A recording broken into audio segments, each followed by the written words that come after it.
Welcome to Leaders of Land and Legacy, presented by JABC, where we engage Indigenous business leaders from across British Columbia to explore work readiness, financial health, and entrepreneurship.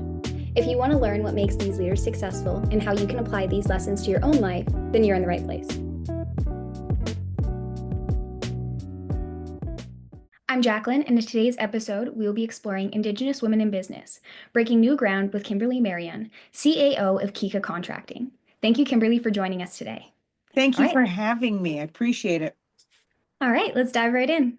So to kick things off, would you mind giving us a brief overview of yourself and your work? So I am Tahltan. I live and operate out of the Tahltan Nation, the Golden Triangle, and I have a business, a catering business. Also, I have a heavy-duty mechanics business out of the territory, both homegrown, family-run. Oh, that's amazing. Thank you so much. What did your journey to this career look like? And more specifically, how did you get where you are today? Of course, the journey was difficult being Indigenous and being a Indian day school survivor was difficult. All the odds were against me right from day one, but I had a very, I guess, colorful childhood. My dad is a residential school survivor and always made sure that we were high achievers and we were going to make it out of the system. So my dad was very diverse with politics and business. So I had kind of like a little bit of a consultant living in my house. So Lucky there for sure. So if you had to sum up your journey in a headline, what would you say that headline would be? some of my journey in a headline, I don't really, I don't know. Like I wouldn't, yeah, I wouldn't know. It seems like you're a very busy lady, maybe something along the lines of like always keep moving forward, because it seems like you always got new things that you're doing and always new things that you're working towards. Well, I guess if you have to look at it that way, I would say always be prepared for the next situation. That would be it. How would you say that people could be prepared for a next situation? Any recommendations there? I would just, the recommendation would be, try to stay calm and, just try to look at it in a positive light. Like, try not to go into any situation nervous and always think there's always a light at the end of the tunnel for, a positive with a negative.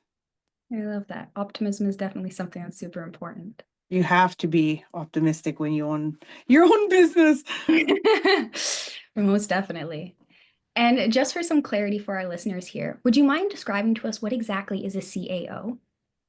For me, it means many different things, right? A CIO, you could be at a meeting, you can be jet setting, to different countries and to different cities, and the next day you can be doing dishes and scrubbing toilets beside your employees, right? So I think a CIO has many different hats. In my world, that means, like going from running my company full tilt to going into camp and possibly, working along, my employees doing dishes or, simply just sometimes sitting down and having some coffee with your clients. So it's something that's quite versatile, you would say. Yes. All right. I love that. Thank you so much. What would you say inspired you to start your entrepreneurial journey? Inspired me is being a single mom for a lot of years really made a huge difference in my decision to start my own company was and like going to Indian day school being told that I couldn't when I could, so I had a lot of reasons why I needed to prove to myself and to my family. Thank you so much. That was a perfect answer. So, what would you say would be some skills or habits that helped you most when starting out your business? Might be a little different. I would say what really helped me is that I'm a bit ADHD, and so that really helped to make sure. And I'm a Gen X, so of course I was a high achiever right from birth, I guess. And what really That's basically it, is those are some of the skills, is I think everybody needs to have a little bit of a, you know, I would say like a little bit of a learning disability, like ADHD is a big part of it. And growing up in a time where, um, and where I live, you have to be open to many different ways to earn money.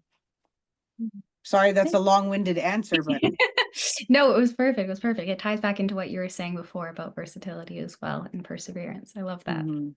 So, do you have a vision for the future of Indigenous entrepreneurship, specifically for women and youth?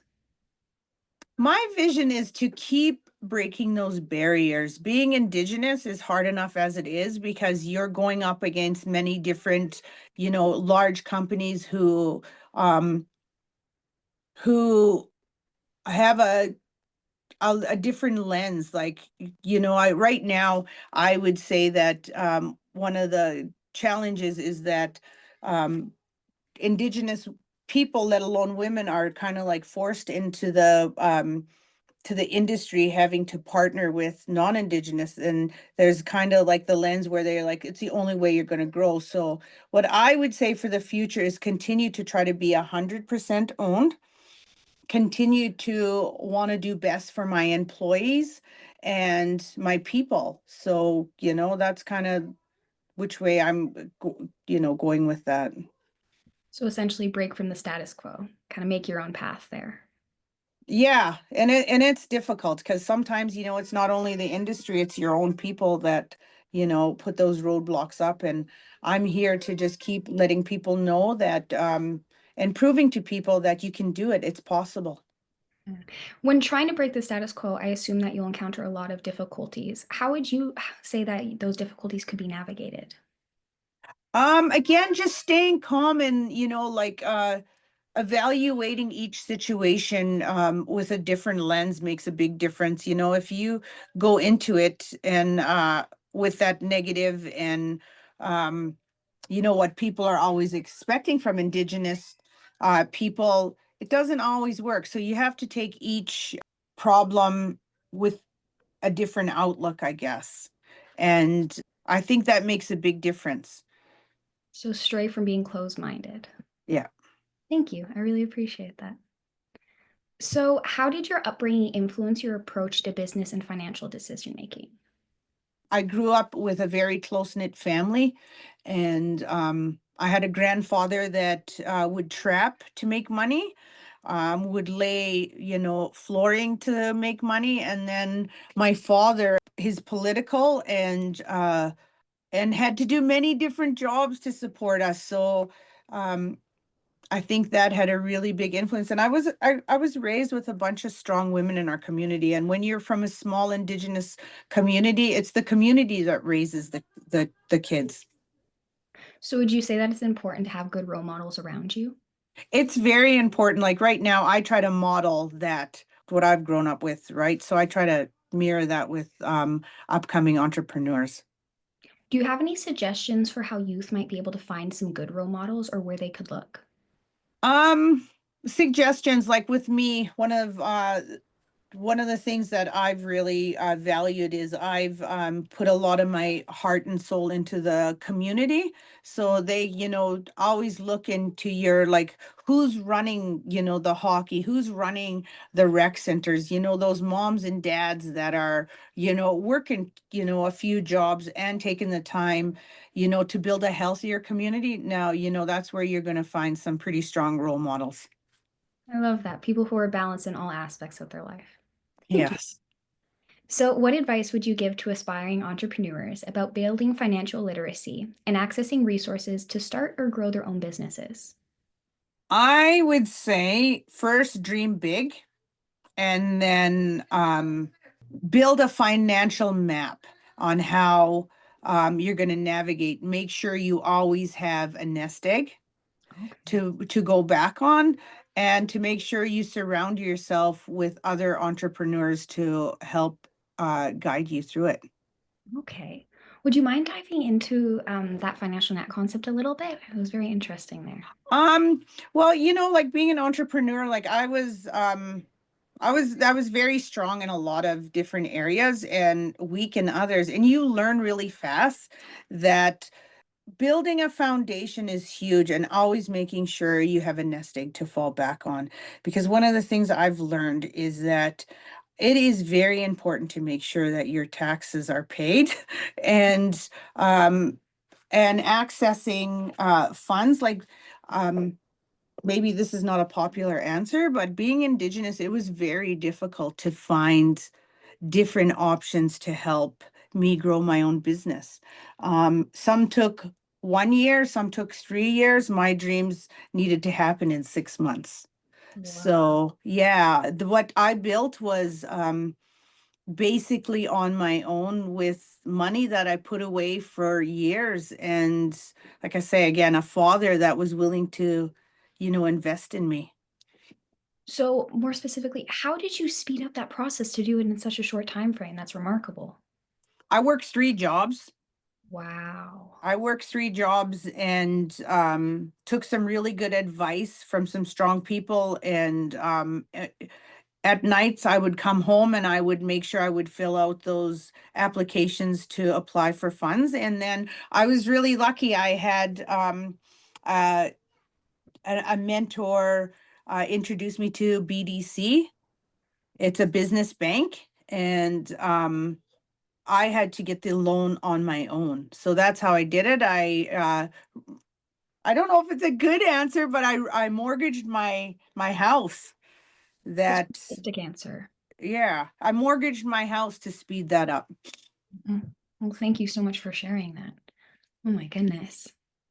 And moving on to our next question here. How has your community supported your entrepreneurial journey, and what role does collaboration play in your success?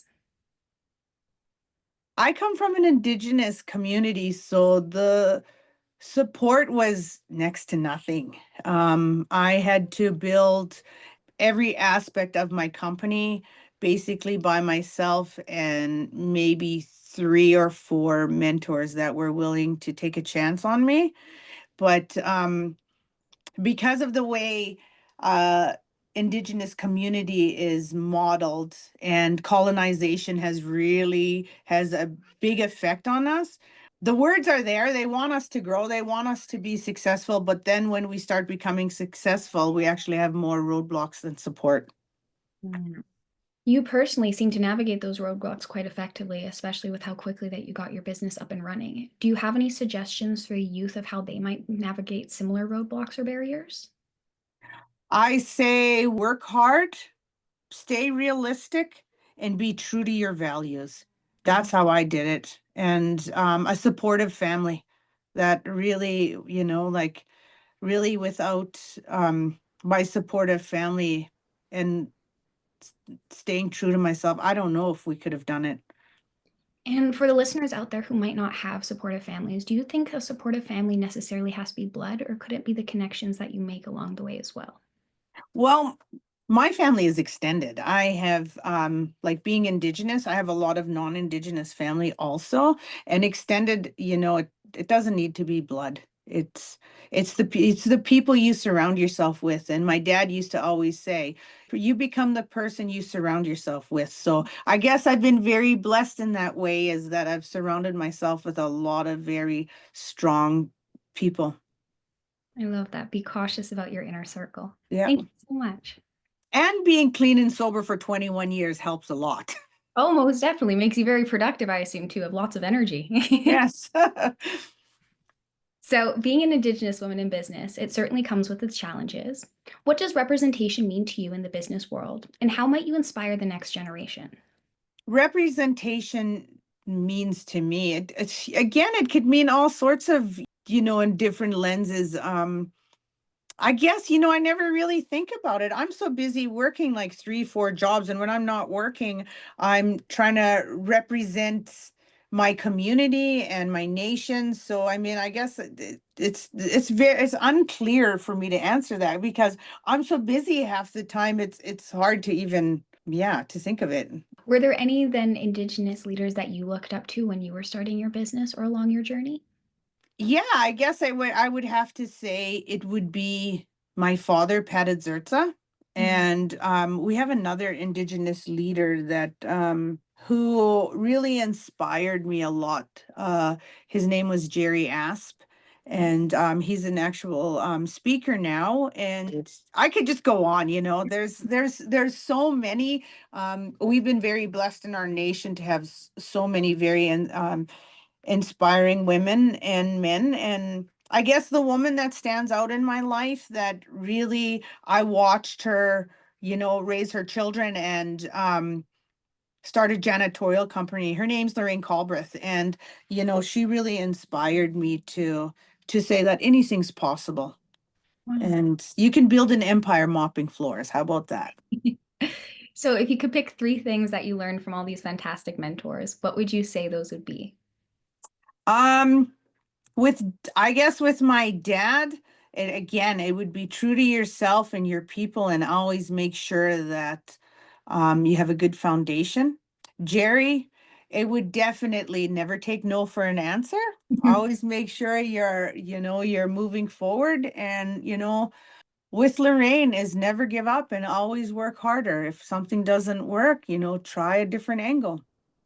So essentially, prioritize hard work, perseverance, and open-mindedness. And essentially, those three things will guide you along the journey. Yes. I love that. Thank you so much.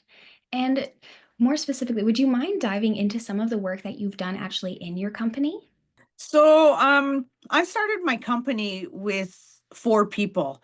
I actually stayed home and raised my kids, and my husband was out working. So some of the things I did early on is started to train young people. Again, I got my skills, from many people around me. So I wanted to pass that on. We have a entrepreneur program where we teach young people in the company like strong foundation around financing, and we start teaching them like from day one on where they can go into the company. We have some of our people working with us or either moved on where they've started with us and they've been in the leadership mentor program, and they went from starting as a general helper all the way up to management. Wow. We have a few students that are in their second, third year of culinary. That's remarkable. Oh my goodness. And I think, well, not think, I know, we have two mechanic apprentice Mm. now. Oh my goodness. So how did you said you started with four people. How did you go about finding the right sorts of people for your business specifically? Because you place high emphasis on prioritizing the inner circle and who you allow into that. Chance, taking a chance on people, taking a chance. And, I look for qualities in people that I have and their work ethics. And I basically had to build as I go. Some things work, some things we had to take back to the drawing board. So what would you say that the things that worked were? Always making sure that I was the kind of boss that built their people up and not brought them down. And always being supportive and making sure that they know that they were able to get through it alongside of me. And then I was always one of those owner operators that work beside my employees. So that's part of our success, is always working beside our employees and making sure at the end of the day in order for me to be successful, my employees need to be successful. And they shouldn't have to worry about buying a jug of milk when they get out of camp in 2 weeks. They should feel comfortable, right, and accomplished. So that's what I really strive for. That is a fantastic opinion. So where can I sign up? No, I'm just kidding. But but You can truly, make some good money. but truly, that's actually fantastic. We need more people in business and higher up positions to be thinking like that. So thank you for making such a difference with that. And for our one final question here, what is one piece of financial advice that you'd give to someone who is just starting out, and why would you give that advice?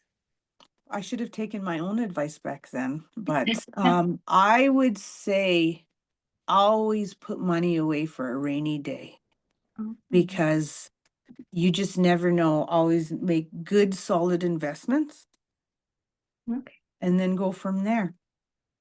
All right. Well, thank you. And just to do a little recap here, three of the most important things would be to keep moving forward and persevere, to work hard, and to keep an open mind. So, thank you so much for everything that you shared with us today. We loved having you here and we loved all the insight that you gave us. So, thank you very much. You're welcome. And one thing I'd like to add to that is make sure if you're successful, your community is successful, and you always give back. I love that. You are the community. Thank you. Thanks for listening to Leaders of Land and Legacy presented by JABC. To learn more about our programs, visit jabc.org.